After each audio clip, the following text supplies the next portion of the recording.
As preparations for the state funeral of Meles Zenawi get underway, what next for the country and the region? And what will be the legacy of one of Africa's longest-serving leaders? This is Inside Story.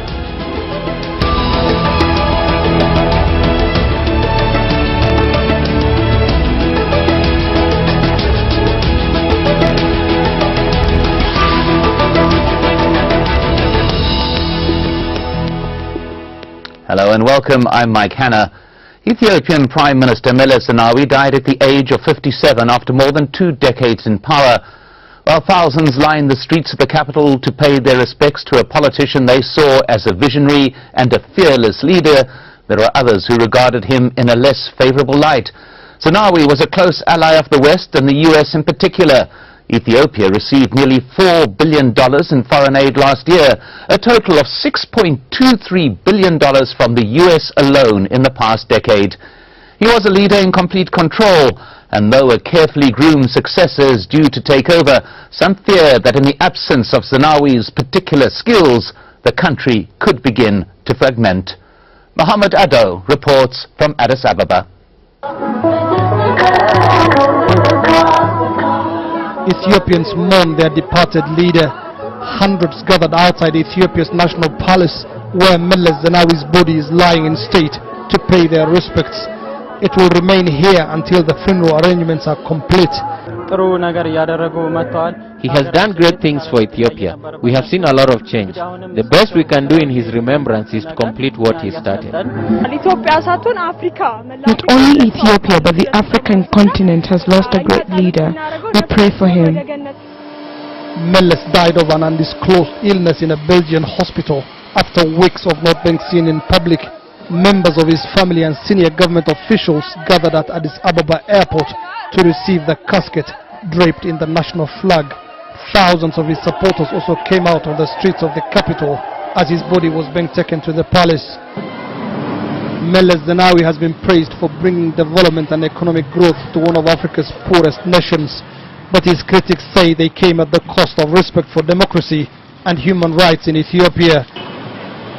Under his leadership too, Ethiopia carved out a major role for itself in Africa and beyond, mediating in conflicts and assuming a lead position within the African Union. It is a role analysts now say Ethiopia will find difficult to continue. That role was augmented by the leadership, very capable leadership at regional level by Meles, and the loss his days will bring a little bit of competence challenge for Ethiopia to continue that kind of role. A committee made up of senior government officials is working on preparations for a state funeral as Ethiopians embark on a future without Meles at the helm of their country's leadership. The Ethiopian parliament has been recalled from recess to swear in Meles Zenawi's successor. Deputy Premier Haile Mariam Desalegn is expected to be sworn in as Prime Minister within the next 24 hours. He will most likely stay in power till 2015, when the current term of the ruling party comes to an end. Mohammed Ado for Inside Story, Addis Ababa, Ethiopia.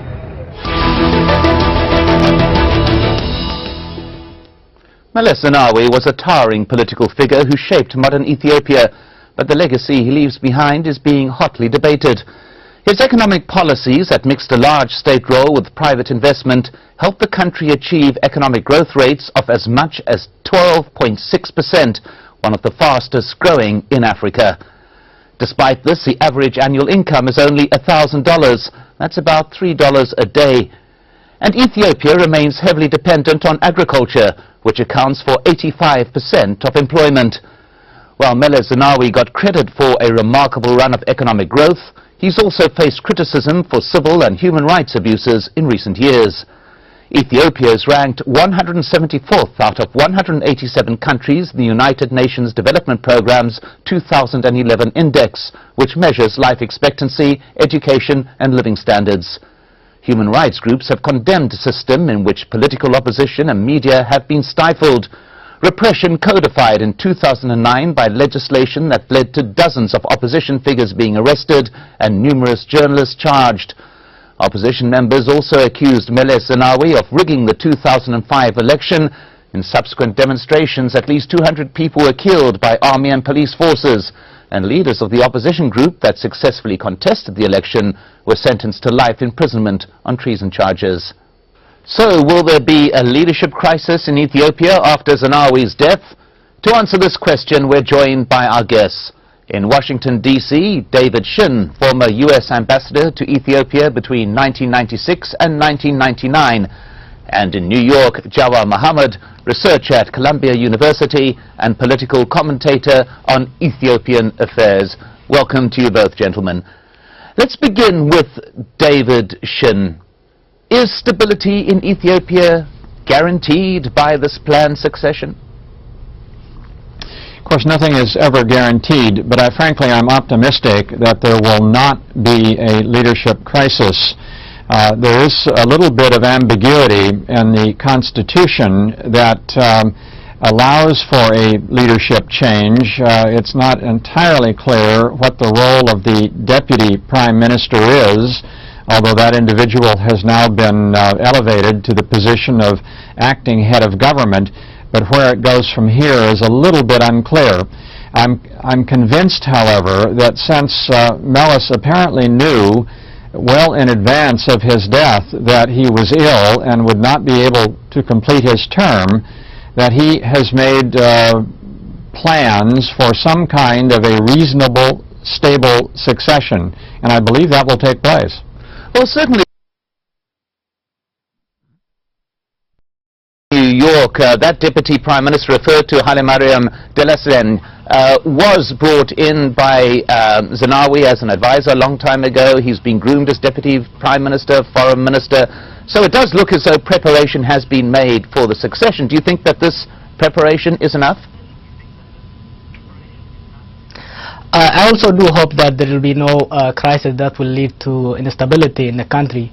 However, it's not really clear whether whether Hailemariam will have the full authority of the Prime Minister. He is trying to fit into a big shoe that was left by a man who ruled the country for 21 years as an authoritarian, as a very skilled politician. He outmaneuvered most of his opponents, both within the party and outside the party. Hailemariam lacks the experience, and he also lacks the political base to maintain that kind of discipline and that kind of order within the party. He comes from a small marginal group in the south. His experience is very brief, only 2 years at the federal government, and most importantly, the country's military establishment, the security, the bureaucracy, the economy is controlled by the power elites, the Tigrayans. They will definitely undermine his authority, and I cannot imagine a junior minister filling Meles's post. That's one. The second is, I think he is a temporary appointment, and behind him there is going to be a huge power struggle within the Tigrayan factions, and that power struggle could threaten his power as well as the stability of the ruling party. Well, let's go now to Nairobi, where we are joined by Farah Abdul Samed. He's a specialist on the Horn of Africa at Chatham House. Welcome to you. The question, is there likely to be a political vacuum even though there is a chosen successor in place? Thank you, David. Actually, I agree with Ambassador David, actually. There's no, we can't just say speculate something, but I don't see an internal or domestic vacuum will start of the death of the Prime Minister. As you will know, there is a very strong political base of the EPRDF government on the ground, which has been controlling the country in very straightforward, actually. And I think that someone will fill that, his shoes. As we know, Ethiopia in the last 20 years, since Meles was leading the ruling part of EPRDF, was very stable ruling part. And as long as they have that structure, nothing about the king we won't expect very much of that. Well, David Shin in Washington, D.C., let's just take a look at the legacy. Certainly a startling economic success, particularly at a time when many parts of the world were truly struggling. But at a major price, some would contend. Do you think that this balance between economic advancement and what some would argue is internal repression was something that was unavoidable in this developing society? I'm not sure I would argue that it was unavoidable. I think there certainly could have been more progress on the side of democratizing Ethiopia at a somewhat faster pace than what occurred during the 21 years of the Meles government. Having said that, it's important to put all of this in historical perspective. Ethiopia has been an authoritarian-run country for more than 2,000 years. And you don't change that overnight. And it's even going to be difficult for the successor government to Meles to make dramatic, rapid changes in that regard. I hope it happens, but it's just going to take a little bit more time. There is one other component, though, to, I think, the Meles legacy that was not mentioned, and that is his role in the region and his role in Africa. And that side of it, I think, is very positive. Yes, indeed, and that is something that I do want to get to later on in this discussion. But Jawar Mohammed, that issue remaining with the specific legacy, that ability to attempt to balance economic advancement, a development of a country arising out of a truly brutal and dangerous civil war, but at the same time having to keep control, as it were. Do you think that now, in this very brief hindsight, this was achieved, or was it only done at the expense of that increase in democratic process?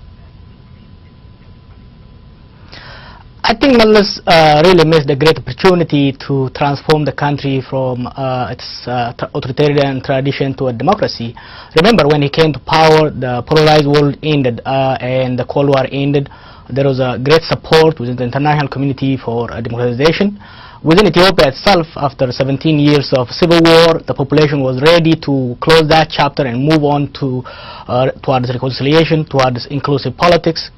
And also, Meles did not face much of insurgency like his predecessors. A lot of people gave him an opportunity, but he did not see that opportunity. And instead, what he did was he reversed even some of the early gains, such as federalism and other opening, by concentrating power at the hand of a single ethnic group.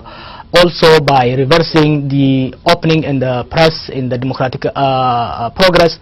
The last 5 years particularly, he moved back to the old authoritarian system and he emerged as a clear dictator. So we are going to really, look back and see how smart and shrewd and highly skilled and popular guy in the international arena made us miss 20 years to transform this country. Well, for Abdul Samad in Nairobi, your view, was there an opportunity missed? Well, I don't see, actually. I differ with the speaker in the other corner. When you see the Meles, what he inherited and the situation of Ethiopia and the history Ambassador David talked about, I think he went too far, and achieved a lot of things which someone never dreamed before.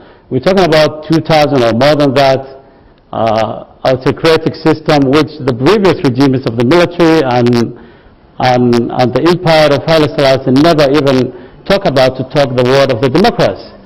And the way he came that 20 years, I can say that yes, there's challenges, and I don't agree with Jawar because there was opposing forces against him.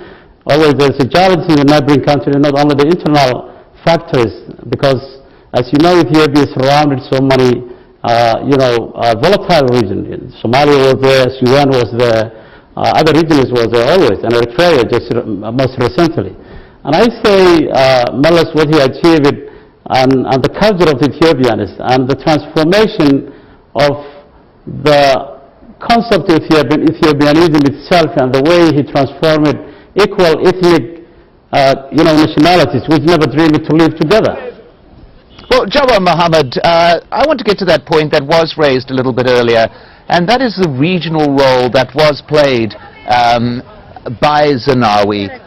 We heard mention of his immense position that happened in those talks between Sudan and South Sudan. Absolutely critical part of getting that peace process in place. What is going to happen now to these type of processes in the absence of such a powerful figure?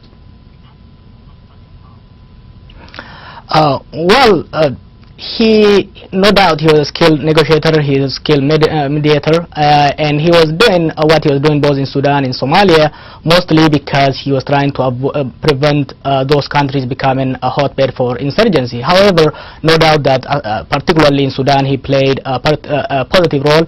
In Somalia he was a part of the destabilizing factor. He was financing the warlords and later he was very much part of the instability in Somalia. Now he's out of the picture. What will happen? I think I have a problem. I think the international community invested heavily on him. The diplomacy, the achievement that was gained in the region was largely through his personal drive. There wasn't really strong institutional involvement. Most of these achievements were done because of him. Yet, the military is still strong and the diplomatic corps seem to be strong. So if we find a good leader to replace him, we might be able to have that role. However, as long as power is not decentralized in Ethiopia, as long as there is always this exclusionist policies that keep the rest of ethnic groups outside the political power, instability in Ethiopia is very certain. We have been observing in the last 2 months, the last 10 months, a rise of Muslim movement that was protesting against the government involvement in the religion. We have highly dissatisfied and very huge unemployment of young people in the country. This could all destabilize Ethiopia, and this instability could definitely even negatively affect. Well, I'll get back to this point of stability in a moment, if I may, Jawad. But I want to go on to David Shin at this point to discuss this issue. You pointed out there to a dichotomy in terms of the regional efforts. Peacemaking in Sudan, what many would regard as an invasion, a forced intervention in Somalia. How do you balance these type of actions out, David Shin? Well, first, if you look at it from the standpoint of Ethiopian interests as opposed to American interests or a country on the outside, you have a rather different approach to the problem. I think you have to make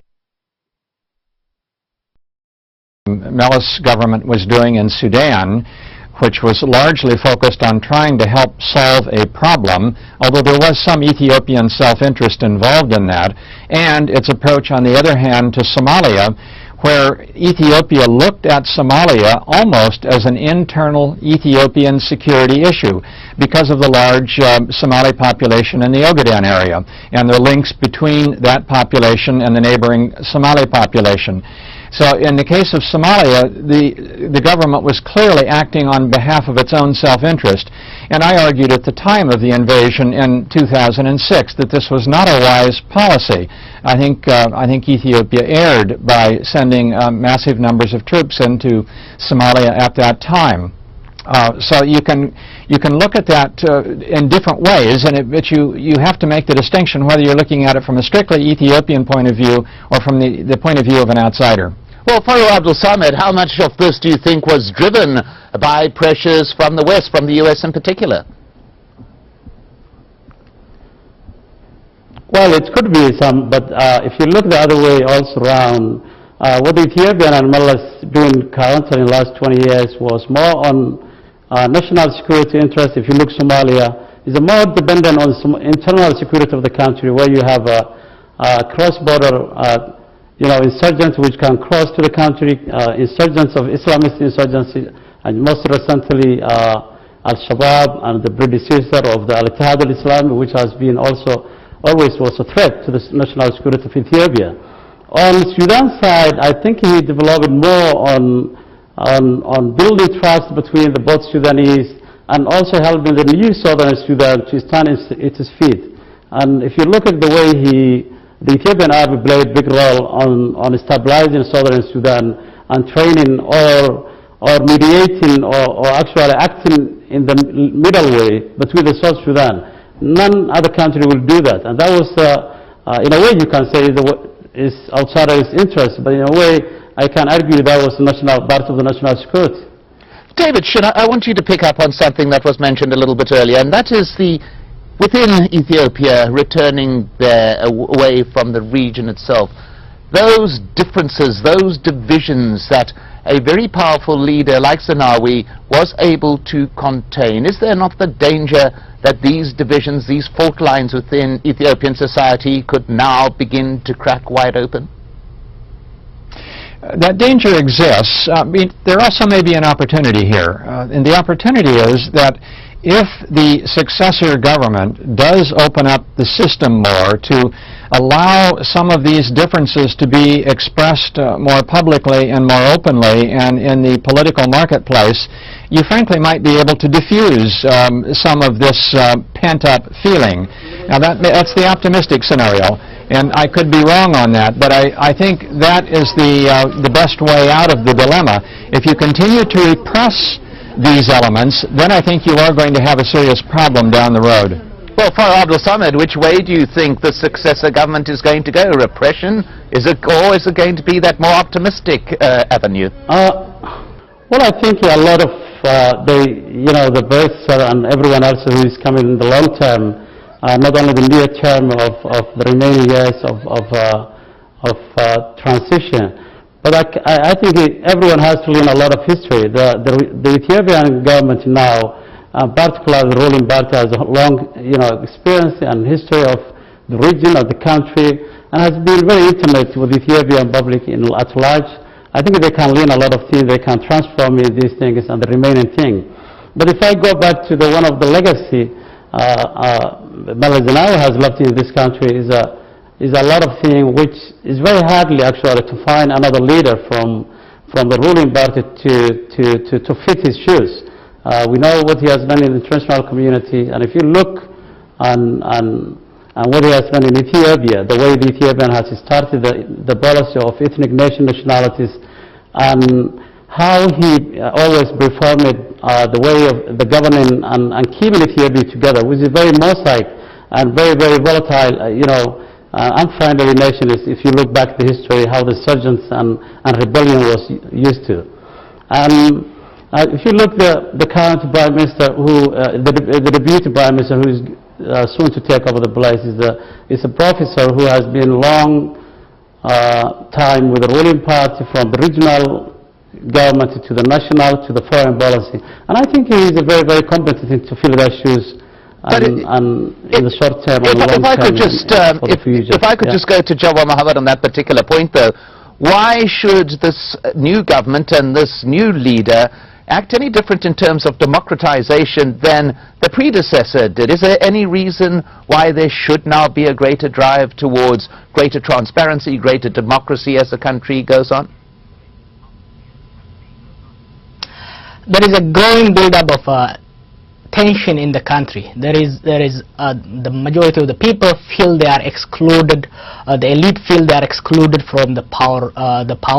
The majority of people feel that they are not beneficiaries of that trickle down from the said economic growth. As you know, the economy has been growing, but most of this economy has been stifled by the ruling party's corporation, which has dominated the economy in every sector for the last 20 years. So there is huge economic problem right now. The living cost in urban area is unbearable. The living cost in the farmers are facing a serious problem. Therefore, there is huge unemployment problem. These people can go out on the street. That's one. Second, the elites have kept the rest of the population outside there. True that there is some sort of coalition. However, it is very clear, out of the whole command of the military, only one general is non-Tigrayan. This is not a sustainable system. If the country is to continue in a path of sustained growth, it is essential that the new government open up the political system. They can do this, one, by starting to release the political prisoners, by allowing the exiled political parties and politicians to return, by also inviting a national dialogue that involves scholars, intellectuals, and religious leaders. Otherwise, if they continue with this policy of forcing everybody to fall under one party and to exclude the rest from the pie, I expect an implosion of conflict, popular uprising, and something that looks like the Syrian situation. Well, maybe the legacy will be judged in the weeks and months and even years ahead. At that point, thank you to our guests. In Washington, D.C., Ambassador David Shin. In New York, Jawar Mohammed. and in Nairobi, Farah Absul Samed. And thank you very much for joining us on this edition of Inside Story. If you want to send us your feedback, just email your thoughts to us at insidestory@aljazeera.net. From everyone here, I'm Mike Hanna. Thanks for watching. Goodbye for now.